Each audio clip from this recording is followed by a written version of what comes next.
महाराष्ट्र में महायुति की नई सरकार की ताजपोशी होने के बाद गृह विभाग पर सभी की नजरें टिकी हुई हैं। विभागों के बंटवारे से पहले राज्य के नए मुख्यमंत्री बने देवेंद्र फडणवीस ने संकेत दे दिया कि गृह विभाग उनके पास ही रहेगा। एक इंटरव्यू में फडणवीस ने कहा कि गृह मंत्री को केंद्र से कोऑर्डिनेशन बनाना पड़ता है।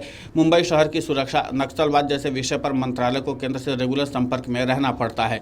चूंकि केंद्र में बीजेपी के नेता गृह मंत्री हैं और पार्टी के नेता होने के नाते मेरा संपर्क ज्यादा है, इसलिए हम गृह मंत्रालय चाहते हैं।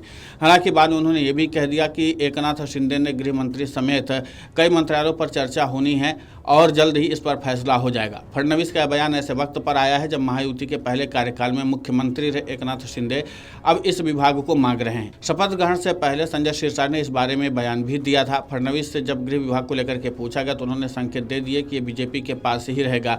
ऐसे में शिंदे को दूसरे विभाग मिलने की उम्मीद है।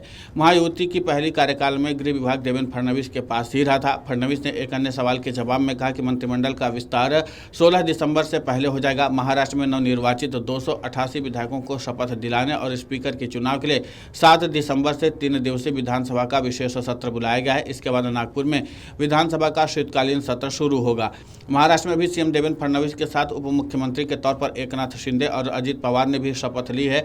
बाकी मंत्रियों की शपथ अभी बाकी है। मंत्रिमंडल में इस बार बीजेपी से 21 और शिवसेना से 12 मंत्री बनने की उम्मीद है।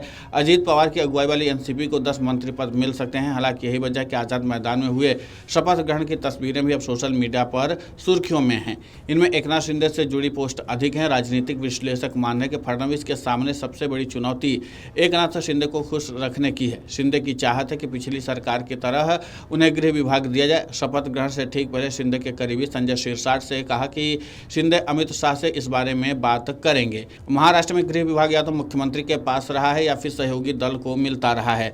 महाराष्ट्र में 1995 से ज्यादातर समय गृह विभाग मुख्यमंत्री ने अपने पास रखा है। 1995 में जब राज्य में बीजेपी शिवसेना की सरकार बनी तो पहले मनोहर जोशी फिर नारायण राणे सीएम बने।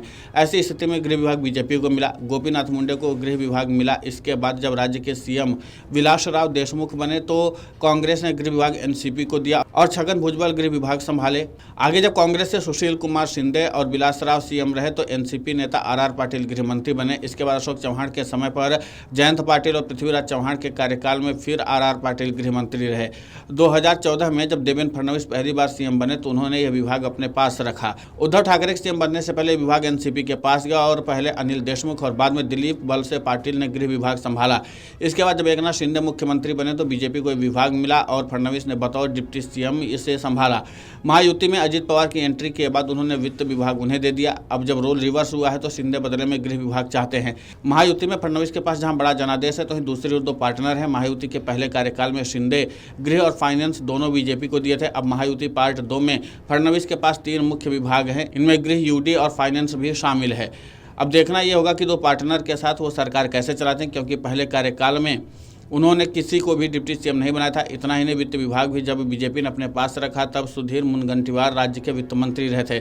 शपथ ग्रहण की तस्वीरों के बाद चर्चा हो रही कि क्या फडणवीस की अजित पवार के साथ ज़्यादा जम रही है, क्योंकि ज़्यादा कंफर्ट लेवल अजित पवार के साथ दिख रहा है। अब देखना है कि महायुति में पावर शेयरिंग का फॉर्मूला क्या निकलता। शिंदे को यूडी विभाग मिलने की संभावना है भी या नहीं। वीडियो डेस्क अमरउजाला.com। अगर आप ये वीडियो YouTube पर देख रहे हैं तो हमारे चैनल को सब्सक्राइब कर बेल आइकन दबाएं और Facebook पर देख रहे हैं तो हमारे पेज को लाइक करें। 8 मिलियन प्लस सब्सक्राइबर, आपके इस भरोसे के लिए बहुत धन्यवाद।